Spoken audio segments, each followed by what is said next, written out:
नमस्कार दोस्तों, मैं रफ़ीक अहमद।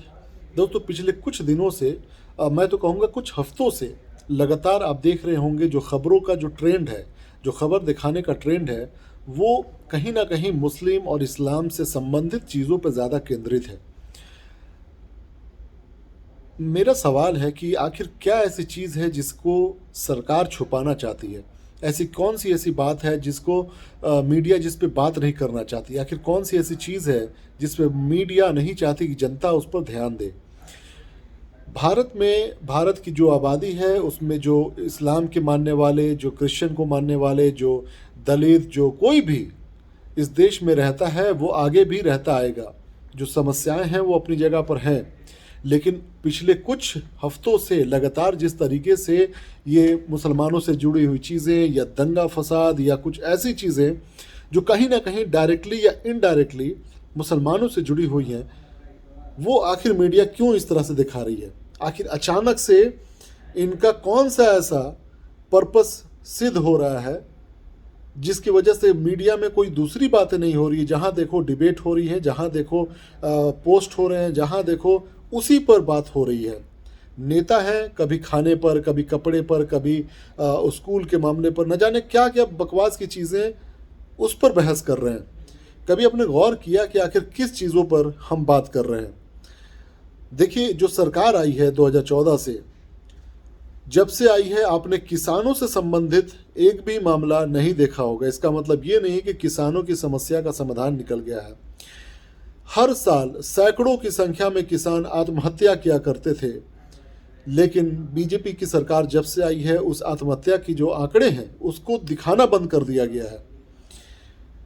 आपको रोजगार से संबंधित जितने भी मामलात हैं या फिर देश के बड़े बड़े ऐसे वर्ग जहां पर नौकरियां हैं, चाहे वो आर्मी का हो, चाहे वो रेलवे का हो, चाहे वो कोई भी दूसरी सरकारी संस्था हो जिसमें नौकरी की बात होनी थी, नौकरी के लिए भर्ती करने वाले बच्चे एग्जामिनेशन दे के बैठे हुए हैं, लेकिन उनके ऊपर पे चर्चा नहीं हो रही है।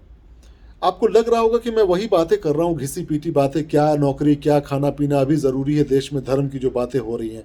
याद रखिएगा, इसके पीछे बहुत बड़ी चाल है। इसके पीछे में जो कारपोरेट जगत के लोग हैं उनका बहुत बड़ा फ़ायदा छुपाया जा रहा है, और जनता से जो मीडिया है वो सरकार की दलाल बनकर वो ऐसी चीज़ों को छुपा रही है जिसकी वजह से हो सकता है कि लोग सवाल खड़ा करना शुरू कर दें। बड़े बड़े एग्रीमेंट साइन किए जा रहे हैं ऑस्ट्रेलिया के साथ, यूएई के साथ, अमेरिका के साथ, कनाडा के साथ। और आपको पता होना चाहिए कि वो बिजनेस जो लघु उद्योग के नाम पर, स्किल इंडिया के नाम पर आम जनता के ऊपर में खर्च होने चाहिए, उसका फ़ायदा कारपोरेट जगत के लोग उठा रहे हैं। वो पैसा, जिस पैसे से आम जनता को कोई स्किल सिखाना था, वो पैसा कहाँ इस्तेमाल हो रहा है इसके बारे में कोई बात नहीं कर रहा है।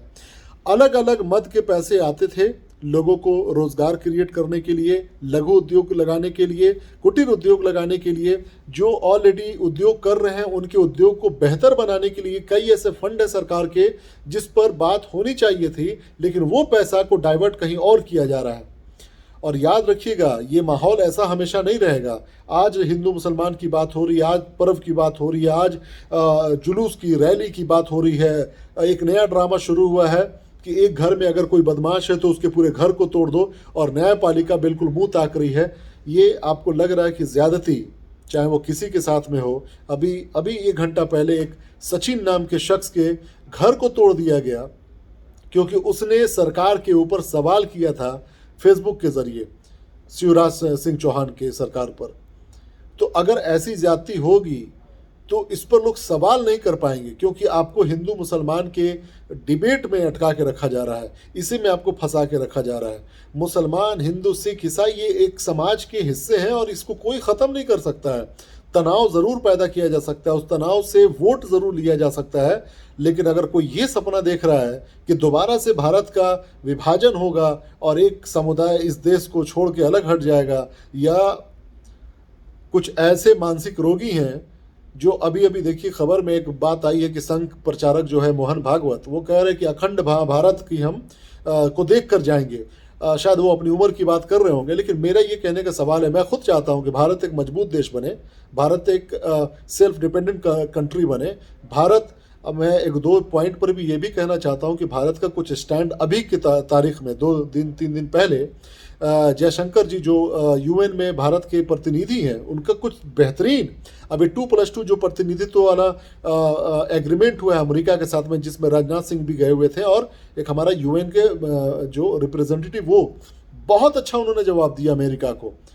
एक पत्रकार है जो सवाल ये करता है कि भारत को क्या रशिया के खिलाफ नहीं बोलना चाहिए, आखिर कौन सा ऐसा फ़ायदा हो रहा है भारत को जो रशिया के खिलाफ नहीं बोल रहा है। वहाँ पे बहुत ही बेहतरीन जवाब दिया उन्होंने। भारत सरकार के एक दो स्टैंड जो हैं जो इस वक्त उठाए गए हैं बहुत बेहतरीन हैं, लेकिन जो एक बड़े लेवल पे जनता को फ़ायदा होने की बात होनी थी, उसको कहीं ना कहीं मीडिया है छुपा रही है और नहीं चाहती है कि आप तक वो बात पहुँचे। तो उन्होंने क्या कहा उस सवाल के जवाब में कि देखिए, भारत से ज़्यादा आपको यूरोपियन कंट्रीज़ के ऊपर में नज़र रखनी चाहिए। जितना तेल हम एक महीने में नहीं मंगाते हैं, उतना सिर्फ एक दोपहर में यूरोपियन कंट्रीज़ रशिया से ख़रीदती है। और आप हमें ही सबक बता रहे हैं, आप हमें ही सिखा रहे हैं कि हमें रशिया के साथ क्या करना है क्या नहीं करना है। देखिए, वहीं अमेरिका की जो एक शेल कंपनी है वो रशिया से लगातार तेल खरीद रही है, लेकिन भारत तेल ना खरीदे। इसी तरीके से ईरान से रिश्ता ख़त्म करा दिया गया है। लेकिन ये तमाम मुद्दे जो हैं इतने इम्पॉर्टेंट अभी के तारीख में इसलिए नज़र नहीं आ रहे क्योंकि हमारे देश में एक सबसे बड़ा प्रोपेगेंडा जो मीडिया, खासकर ये दैनिक भास्कर, जी न्यूज़ और आज तक, इन लोगों ने ऐसा प्रोपेगेंडा खड़ा कर दिया है कि आप दूसरे मुद्दे पर बात नहीं कर सकते हैं, सोशल इश्यूज़ पे बात नहीं कर पा रहे हैं, इंटरनेशनल पॉलिसीज़ पे बात नहीं कर पा रहे हैं। जो हमारी पॉलिसीज़ हमारे देश में आई हैं लोगों को रोज़गार देने से संबंधित, उस पर कोई सवाल नहीं कर पा रहा। और वहाँ पर जो आम जनता को फ़ायदा पहुँचना चाहिए, अभी आपको पता है जो अभी तक के तारीख़ में ऑस्ट्रेलिया के साथ 2 तारीख में एक बहुत ही बेहतरीन एग्रीमेंट पे साइन किया गया है, free trade agreement. Free trade agreement में ये होता है कि जो टैरिफ लगता है, जैसे कि मान लीजिए हम आयात करते हैं, कोई ऑस्ट्रेलिया से सामान आ रहा है तो पहले उस पर टैक्स लगता था, अब लगभग 95% चीज़ों पर टैक्स नहीं लगेगा। उसी तरीके से भारत जो है अपना सामान वहाँ पे बेचेगा तो 97% चीज़ों पर भारत का ऑस्ट्रेलिया सरकार जो है टैक्स नहीं लगाएगी। और ये बहुत ही चंद घंटों में हो गया। कुछ लोगों को ये लगेगा कि एक बहुत बड़ा कदम है ये कदम बढ़िया बेहतरीन है, नो डाउट, लेकिन आपको ये जानना पड़ेगा कि इसका सबसे बड़ा बेनिफिट आपको पता है किसको होगा? उस शख्स को होगा जो भारत के एसबीआई से कई हज़ार करोड़ रुपए लोन लेकर ऑस्ट्रेलिया में जाकर, ऑस्ट्रेलिया जो सबसे ज़्यादा निर्यात करता है कोयला, जो सबसे बेहतरीन किस्म का कोयला होता है वो भारत में आता है, और भारत सबसे ज़्यादा कोयला मंगाता है ऑस्ट्रेलिया से।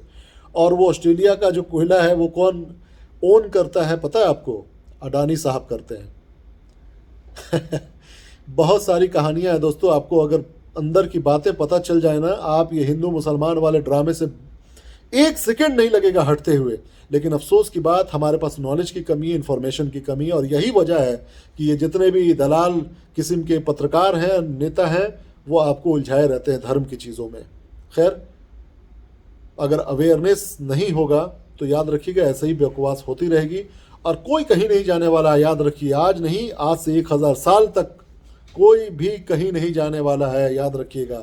थोड़ी देर के लिए डरा सकते हैं, धमका सकते हैं, प्रशासन के दम पर किसी का घर तोड़ सकते हैं, नुकसान पहुंचा सकते हैं, लेकिन औकात नहीं है किसी को किसी के देश से बाहर कर देने की। याद रखिएगा, अल्टीमेटली यही होना चाहिए ना, कि जो आज से 70-80 साल पहले हुआ था वही सपना कोई देख रहा है अभी, वो सपना भी चूर होगा और ऐसे सपना देखने वाले आँखों को भी अपना सपना बदल देना चाहिए। बहुत बहुत धन्यवाद, अपना ख्याल रखिए, जय हिंद।